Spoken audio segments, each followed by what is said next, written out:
आशा करते हैं मस्त होंगे और अपनी एग्जाम की प्रिपरेशन बिल्कुल ही जबरदस्त तरीके से कर रहे होंगे। तो आज हम लेकर आए हिंदी के मॉडल पेपर का जो जारी किया गया उसका सारा एमसीक्यू।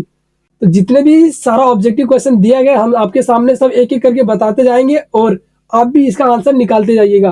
तो जो जो हमारे चैनल पे नए हो जल्दी से हमारे जैक बोर्ड गुरुकुल को सब्सक्राइब कर लीजिए ताकि आपके हर एक सिलेबस का यहाँ पे सटीक उत्तर मिलते रहे। और सबसे पहले तो हम लोग अभी प्रिपरेशन कर रहे हैं किसका, जो मॉडल सेट जारी किया गया इनका। तो चलिए सबसे पहले हम लोग हिंदी का ही मॉडल पेपर देख लेते हैं क्या है क्या नहीं होने वाला। तो पीछे हमने कई वीडियो अपलोड कर चुके हैं तो जल्दी से उन्हें भी जाकर देख लीजिएगा इन्हें देखने के बाद। और यहाँ पे हमें दिया गया सामान्य निर्देश, वो सामान्य निर्देश में जो भी है इसे पढ़ लीजिएगा। हमने इसको कई बार बता चुके हैं कि ये भी बहुत जरूरी होता है। तो खंड क में हमें बोला गया अपठित बोध, जिसमें से हमें बोला गया निम्नलिखित गद्यांश को ध्यान पूर्वक पढ़कर पूछे गए प्रश्नों के उत्तर दे। चलिए सबसे पहले हम इस गद्यांश को पढ़ लेते हैं क्या इसमें बोला गया है। स्वास्थ्य हमारे जीवन का सबसे महत्वपूर्ण पहलू है। स्वस्थ शरीर में ही स्वस्थ मस्तिष्क का निवास होता है। यदि हम स्वस्थ रहना चाहते हैं तो हमें अपना खान पान, दिनचर्या और मानसिक स्वास्थ्य का ध्यान रखना चाहिए। संतुलित आहार, नियमित व्यायाम और पर्याप्त नींद अच्छे स्वास्थ्य के मुख्य स्तंभ है। इसके अतिरिक्त तनाव से बचना और सकारात्मक सोच रखना भी स्वास्थ्य बनाए रखने में सहायक होता है। स्वास्थ्य का सीधा संबंध हमारे दैनिक कार्यों और उत्पादों से होता है। जो व्यक्ति स्वस्थ होता है वह न केवल शरीर रूप से बल्कि मानसिक रूप से भी अधिक सक्षम होता है। आज की भागदौड़ भरी जिंदगी में कई लोग अपने स्वास्थ्य को नजरअंदाज कर देते हैं, जिससे दीर्घकालीन बीमारियों का खतरा बढ़ जाता है। इसीलिए हमें अपने स्वास्थ्य के प्रति सजग रहकर एक स्वस्थ और सुखी जीवन जीने का प्रयास करना चाहिए।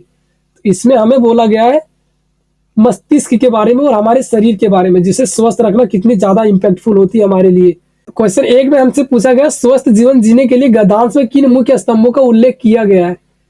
तो इसमें सबसे पहला ऑप्शन है संतुलित आहार, नियमित व्यायाम और पर्याप्त नींद। ऑप्शन बी में केवल व्यायाम और खान पान। और ऑप्शन सी है तनाव और सकारात्मक सोच। ऑप्शन डी है शारीरिक और मानसिक आराम। तो भाई ये जो 3 ऑप्शन है, option number B, option number D, option number C, ये तीनों तो कहीं पे इसमें यूज नहीं किया गया इस गद्यांश में।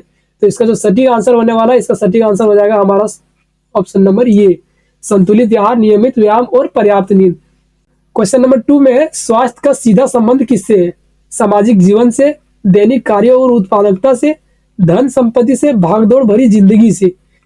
हाँ तो यहाँ पे देखिए, यहाँ पे दिया गया है ना, स्वास्थ्य का सीधा संबंध हमारे दैनिक कार्यों से, हमारे दैनिक कार्यों और उत्पादकता से होता है। तो इसका सही आंसर हमारा कौन सा हो जाएगा, दैनिक कार्यों और उत्पादकता से, ऑप्शन नंबर बी। ठीक है। क्वेश्चन नंबर 3 में हमसे पूछा गया तनाव से बचने के लिए गद्यांश में क्या उपाय सुझाया गया है। मतलब जो लोग तनाव में, स्ट्रेस में, डिप्रेशन में, उससे बचने के लिए क्या उपाय सुझाया गया इस गद्यांश में, वही हमसे पूछ रहा है। तो ऑप्शन नंबर ए में अधिक काम करना, ऑप्शन बी में सकारात्मक सोच रखना, ऑप्शन सी है पर्याप्त खाना खाना, ऑप्शन डी है देर रात तक जगना। तो ये देखिए देर रात तक जगना ये तो ओबियसली गलत है, देर रात तक जगना नहीं चाहिए। ऑप्शन बी है सकारात्मक सोच रखना, हाँ ये ऑप्शन सही लग रहा है। पहले देख लेते हैं ऑप्शन ए में भी क्या है, अधिक काम करना, नहीं अधिक काम करना ये नहीं है, पर्याप्त खाना खाना ये भी नहीं है। तो आंसर हो जाएगा हमारा ऑप्शन बी, सकारात्मक सोच रखना। क्वेश्चन नंबर 4 में हमसे पूछा गया भागदौड़ भरी जिंदगी में स्वास्थ्य का नजरअंदाज करने का क्या परिणाम हो सकता है। मतलब ये भागदौड़ वाली जिंदगी जो हमारी चल रही है, इसमें अपने स्वास्थ्य का नजरअंदाज करना हमारे लिए क्या परिणाम हो सकता है, यही क्वेश्चन में पूछ रहा है। पहला ऑप्शन हमारा शांति और सुकून, दीर्घकालीन बीमारियों का खतरा, ऑप्शन सी में बेहतर उत्पादकता, ऑप्शन डी में अधिक ऊर्जा प्राप्त होना। तो इसका तो सटीक आंसर हमें लिख रहा है बी का, दीर्घकालिक बीमारियों का खतरा। चलिए देख लेते हैं गद्यांश में क्या बोला गया है। हाँ ये देखिए, आज की भागदौड़ भरी जिंदगी में कई लोग अपने स्वास्थ्य को नजरअंदाज कर देते हैं, जिससे दीर्घकालीन बीमारियों का खतरा बढ़ जाता है। तो इसका जो सटीक आंसर हो जाएगा ऑप्शन नंबर बी हो जाएगा, दीर्घकालीन बीमारियों का खतरा। तो ये हमारा जो था 4 क्वेश्चन गद्यांश 1 में जो था, इसका 4 क्वेश्चन कंप्लीट हो गया। अब चलते हैं हम लोग गद्यांश 2 में। यहाँ पे दिया गया निम्नलिखित गद्यांश को ध्यान पूर्वक पढ़कर पूछे गए प्रश्नों के उत्तर दें। तो सबसे पहले इसे हम पढ़ लेते हैं। नारी है शक्ति, नारी है ज्ञान, नारी के बिना अधूरी है सृष्टि महान। वह स्नेह का सागर, करुणा की धार, नारी है सृजन की अद्भुत प्रकार। और संघर्षों से आगे बढ़ती है नारी, हर बाधा को वह सरलता है हारी। संपरमन, साहस, धैर्य और प्रतीक, नारी के बिना जीवन है अधूरा अधीर। सम्मान दो नारी को, पहचान दो, उसके सपनों को भी उड़ान दो। नारी है प्रकाश, नारी है जीवन, उससे ही है यह जगत स्पंदन। तो ये जो गद्यांश है, ये गद्यांश पढ़ने के बाद चलिए हम चलते हैं क्वेश्चन पे डायरेक्ट। क्वेश्चन नंबर 5 में पदांश के अनुसार नारी के बिना क्या अधूरी है। ये हमसे पूछ रहा है कि ये जो आपने पढ़ा इसमें से अब हमको बताइए आप कि नारी के बिना क्या अधूरी है। ऑप्शन ए में है समाज, ऑप्शन बी में है सृष्टि, ऑप्शन सी है शिक्षा और ऑप्शन डी है राजनीति। तो इसका सटीक आंसर तो हमारा ऑप्शन नंबर ये ही हो जाएगा। चलिए देख लेते हैं एक बार। यहाँ पे नारी है शक्ति, नारी है क्या, नारी के बिना अधूरी है सृष्टि महान। सॉरी, इसका सही आंसर हो जाएगा तो ऑप्शन नंबर बी सृष्टि। इसी तरह आप भी कंफ्यूज मत होइएगा, क्योंकि अगर पदांश आपको दिया गया है तो पदांश को पढ़ लीजिएगा पहले, उसके बाद आंसर पे चलिएगा। ठीक है, क्वेश्चन नंबर 6 में हमसे पूछा गया नारी को किसका प्रतीक बताया गया है। ऑप्शन ए में संघर्ष और क्रोध, ऑप्शन बी में संपन्न साहस और धैर्य, ऑप्शन सी में शक्ति और सत्ता, ऑप्शन डी में सुंदरता और कला। संपन्न साहस और धैर्य। क्वेश्चन नंबर 7, पदांश में नारी को किन गुणों से संबोधित किया गया है। तो इसका जो सही आंसर हो जाएगा ऑप्शन नंबर बी हो जाएगा, स्नेह, करुणा और सृजन। क्वेश्चन नंबर 8, नारी के सपनों के लिए क्या आग्रह किया गया है। सटीक आंसर हो जाएगा ऑप्शन नंबर बी, उन्हें उड़ान देने का। तो चलिए चलते हैं डायरेक्ट हम लोग खंड ख पे, जिसमें लिखा गया व्याकरण, और यहाँ से हमारा क्वेश्चन आएगा व्याकरण से। तो यहाँ पे बोला गया निम्नलिखित प्रश्नों के सही विकल्प का चयन कीजिए। क्वेश्चन नंबर 9, सकर्मक क्रिया का उदाहरण चुने। मतलब यहाँ पे ये 4 ऑप्शन में कौन सा ऑप्शन ऐसा है जो सकर्मक क्रिया है। क्या कह रहा है, सकर्मक क्रिया। ऑप्शन ए में बच्चा रो रहा है, और बी में मैं खाना खा रहा हूँ, ऑप्शन सी में पंछी उड़ रहा है, ऑप्शन डी में चंद्रमा चमक रहा है। तो इसका सही आंसर होने वाला है ऑप्शन नंबर बी, मैं खाना खा रहा हूँ, क्योंकि ये सबसे सटीक लग रहा है हमारा सकर्मक क्रिया के लिए। बाकी ये तीनों ऑप्शन गलत है। तो क्वेश्चन नंबर 10 में पूछा जा रहा है सकर्मक क्रिया और असकर्मक क्रिया में मुख्य अंतर क्या है। तो ऑप्शन ए कर्ता में, ऑप्शन बी है क्रिया में, ऑप्शन सी है कर्म की आवश्यकता में, ऑप्शन डी में वाक्य की संरचना में। तो इसका सही आंसर हो जाएगा कर्म की आवश्यकता में। क्वेश्चन नंबर 11 में हमसे पूछा सकर्मक क्रिया में हमेशा क्या होता है, एक कर्ता, एक कर्म, एक वाक्य, एक काल। तो इसका सही उत्तर होगा हमारा ऑप्शन नंबर बी, एक कर्म। मतलब सकर्मक क्रिया में हमेशा रहता है एक कर्म। क्वेश्चन नंबर 12, निम्नलिखित में से किस वाक्य में क्रियापद का उपयोग हुआ है। ऑप्शन ए बच्चा दौड़ रहा है, ऑप्शन बी हरे भरे पेड़, ऑप्शन सी बड़ी मिठाई, और ऑप्शन डी नदी का किनारा। तो इसका सही आंसर हो जाएगा ऑप्शन नंबर ये, बच्चा दौड़ रहा है। क्वेश्चन नंबर 13, कह रहा है पत्र शब्द का एक अर्थ नहीं है।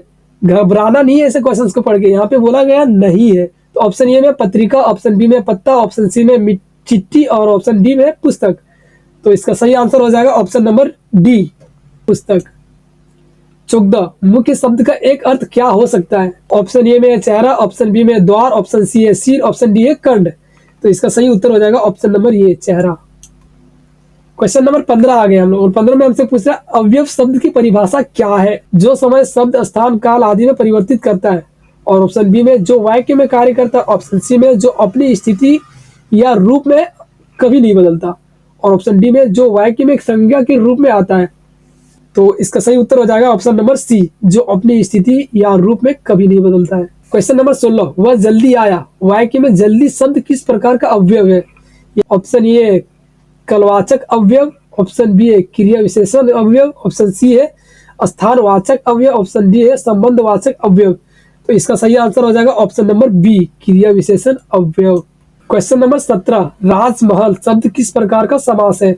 ऑप्शन ए में दिया गया तत्पुरुष समास, ऑप्शन बी में द्विगु समास, ऑप्शन सी में कर्मधारक समास, ऑप्शन डी में द्वंद्व समास। इसका सही उत्तर हो जाएगा हमारा तत्पुरुष समास। क्वेश्चन नंबर 18, बहुव्रीहि समास में किस प्रकार के पद होते हैं। ऑप्शन ए में दो पदों का अर्थ एक साथ मिलकर नया अर्थ बनाता है, ऑप्शन बी दोनों पदों का अर्थ एक ही होता है, ऑप्शन सी पहला पद दूसरे पद का विशेषण करता है, और ऑप्शन डी समास का अर्थ दोनों पदों में अलग है।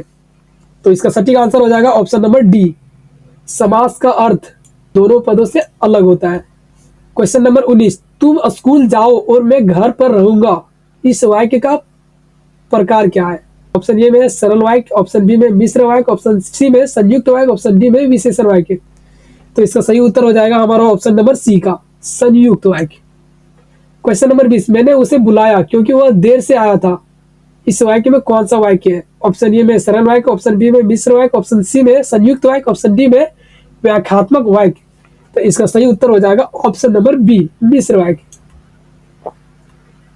खंड ग में पहुंच चुके हम लोग, और इसमें भी एक पाठ्य दिया गया हम लोगों को, गद्यांश दिया गया। चलिए पहले इसको पढ़ते और इसके पूछे गए सवाल को आंसर देते हैं। बार बार सोचते क्या होगा उस कौम को जो अपने देश की खातिर घर गृहस्थी जवानी जिंदगी सब कुछ होम देने वालों पर भी हंसती है और अपने जीवन बीतने के मौके ढूंढती है। दुखी हो गए 15 दिन बाद फिर उसी कस्बे से गुजरे। कस्बे में घुसने से पहले ख्याल आया कि कस्बे की हृदयस्थली में सुभाष की प्रतिमा अवश्य की प्रतिष्ठा ही होगी, लेकिन सुभाष की आंखों पर चश्मा नहीं होगा। आपने ये कहानी तो पढ़ी होगी। क्वेश्चन में पूछा गया गद्दांश में लेखक को किस बात का दुख हो रहा है। मतलब जो लेखक है इसको किस बात का दुख हो रहा है। ऑप्शन ए में कौम की मानसिकता और अपने देश के प्रति उनकी निष्ठा। ऑप्शन बी में चश्मे की कमी। ऑप्शन सी में सुभाष चंद्र बोस की मूर्ति के बारे में। ऑप्शन डी में अपने जीवन के फैसलों के बारे में। तो इसका सही आंसर हो जाएगा हमारा ऑप्शन नंबर ये, कौम की मानसिकता और अपने देश के प्रति उनकी निष्ठा। क्वेश्चन नंबर 22 में हमसे पूछा जा रहा है गद्दांश में लेखक का यह विचार सुभाष की आंखों पर चश्मा नहीं होगा क्या क्या अर्थ है। ऑप्शन ए में चश्मा सुभाष चंद्र बोस की पहचान का हिस्सा नहीं था। बी सुभाष चंद्र बोस की मूर्ति में कोई कमी नहीं थी। ऑप्शन सी चश्मा मूर्ति के साथ जोड़ने का विचार लेखक ने किया था। ऑप्शन डी लेखक ने चश्मा बनाने की योजना बनाई थी। तो इसका सही आंसर हो जाएगा option number B, Subhash Chandra Bose की मूर्ति में कोई कमी नहीं थी। एक बार इस कहानी को पढ़ लीजिएगा क्योंकि इससे 2 सवाल बनने वाले। एक पदांश यहाँ पे दोबारा आ गया, चलिए इसको भी पढ़ते। इस गद्दांश में बोला गया है बेटे की क्रिया कर्म में तूल नहीं किया गया, पतहू से ही आग दिलाई उसकी, किंतु जो ही श्राद्ध अवधि पूरी हो गई पतहू के भाई को बुलाकर उसके साथ भेज दिया, यह आदेश देते हुए कि इसकी दूसरी शादी करा देना। इधर पतहू रो रो कर कहती है चली जाऊंगी तो बुढ़ापे में कौन आपके लिए भोजन बनाएगा, बीमार पड़े तो कौन आपको चुल्लू पानी भी देगा। मैं पैर पड़ती हूँ मुझे अपने चरणों से अलग मत कीजिए। लेकिन भगत का निर्णय अटल था। वो कहने लगा तू जा, नहीं तो मैं ही इस घर से छोड़कर चला जाऊंगा। और यह थी उनकी आखिरी दलील। और इस दलील की आगे बेचारी का क्या चलती। मतलब ये कहानी तो आप सभी लोगों ने पढ़े ही होंगे, क्योंकि जब इस जो भगत की जो बेटा था जब मर गया था तो इसकी क्रियाक्रम भी उसके पतोही के हाथों से ही करवाया और उसे सब क्रियाक्रम खत्म हो जाने के बाद उसे भेज दिया गया उसके भाई के साथ, लेकिन वो जाना नहीं चाह रही थी। बस यही कहानी पे पदार्थ दिया गया। चलिए क्वेश्चन पढ़ते हैं। और क्वेश्चन नंबर 23 में हमसे पूछा गया भगत का निर्णय क्या था, पतोहू को घर में ही रखने का। ये तो बिल्कुल नहीं था क्योंकि वो भेजना चाह रहे थे। और ऑप्शन नंबर बी में पतोहू की दूसरी शादी कराने का। हाँ ये शायद सही हो सकता है। चलिए नेक्स्ट क्वेश्चन ऑप्शन पढ़ते हैं। तो ऑप्शन सी में पतोहू को घर से बाहर निकालने का। और ऑप्शन डी में पतोहू को छोड़ देने का। तो इसका जो सही आंसर होने वाला है ऑप्शन नंबर बी होने वाला है, पतोहू की दूसरी शादी कराने का। तो क्वेश्चन नंबर 24 में हमसे पूछा गया पतोहू ने क्या कहा था जब भगत ने उसे घर छोड़ने के लिए कहा। मतलब ये क्वेश्चन में कह रहा है कि उसके पतोहू ने उस भगत को क्या कहा जब भगत ने उसे घर छोड़ने के लिए कहा। तो पतोहू ने क्या कहा, चलिए ऑप्शन में पढ़ते फिर देखेंगे। मैं घर से नहीं जाऊंगी, हाँ ये भी बोला था। मैं दूसरी शादी करूंगी, ये तो बिल्कुल नहीं बोला था। ऑप्शन सी में मैं आपके लिए बुढ़ापे में भोजन बनाऊंगी, हाँ ये भी बोला था। ऑप्शन डी में मैं घर छोड़ने का तैयार हूँ, नहीं ये नहीं बोला था। इसमें 2 ऑप्शन सही लग रहा है। ऑप्शन नंबर ये मैं घर से नहीं जाऊंगी और ऑप्शन नंबर सी मैं आपके लिए बुढ़ापे में भोजन बनाऊंगी। पर जो इसका सटीक आंसर होने वाला है, इसका सटीक आंसर होने वाला है ये, मैं आपके लिए बुढ़ापे में भोजन बनाऊंगी। तो क्वेश्चन नंबर 25 में हमसे पूछा गया है गर्भन के अभर्क दलन में अभर्क का क्या अर्थ है। तो ऑप्शन ए में गंधक, ऑप्शन बी में अभ्रक, ऑप्शन सी में बच्चा, ऑप्शन डी में शत्रु। तो इसका जो सही आंसर होगा ऑप्शन नंबर सी बच्चा। क्वेश्चन नंबर 26 महीप कुमार किसे कहा गया है, महादेव, शिव, राम, लक्ष्मण, परशुराम। तो इसका जो सही आंसर हो जाएगा हमारा ऑप्शन नंबर हो जाएगा क्वेश्चन नंबर 27 विपुल भार महिदेवंद दिन ही महिदेव किसका संबंध है। ऑप्शन ए में महादेव सिंह, ऑप्शन बी में महात्मा गांधी, ऑप्शन सी में कोई युद्ध देवता और ऑप्शन डी में कोई राजा। तो इसका 27 का आंसर हो जाएगा ऑप्शन नंबर ये महादेव सिंह। क्वेश्चन नंबर 28 में हमसे पूछा गया परशु विलोक महीप कुमारा में परशु किसके लिए प्रयुक्त हुआ है। एक युद्ध अस्त्र, ऑप्शन बी में किसी शक्तिशाली देवता का नाम, ऑप्शन सी में राजा की तलवार, ऑप्शन डी में किसी खास प्रकार का धनुष। तो इसका सही आंसर हो जाएगा ऑप्शन नंबर ये, एक युद्ध अस्त्र। क्वेश्चन नंबर 29 और अब एक लास्ट क्वेश्चन हमारा बचा हुआ है। तो चलिए 29 का पहले सॉल्व कर लेते हैं। गंतोक का क्या अर्थ है, क्या बोला है गंतोक का क्या अर्थ है। ऑप्शन ए है घाटी, ऑप्शन बी है जंगल, ऑप्शन सी है पत्थर, ऑप्शन डी है पहाड़। तो इसका सही आंसर हो जाएगा ऑप्शन नंबर डी पहाड़। क्वेश्चन नंबर 30 और आज का अंतिम क्वेश्चन, जीतन नार्गे की जीभ में किसकी तस्वीर लगी हुई थी। महात्मा गांधी की, दलाई लामा, और option C Mahatma Buddha, option D Mahavir की। तो इसका जो सही आंसर होने वाला है, इसका सही आंसर हो जाएगा option number B, Dalai Lama की।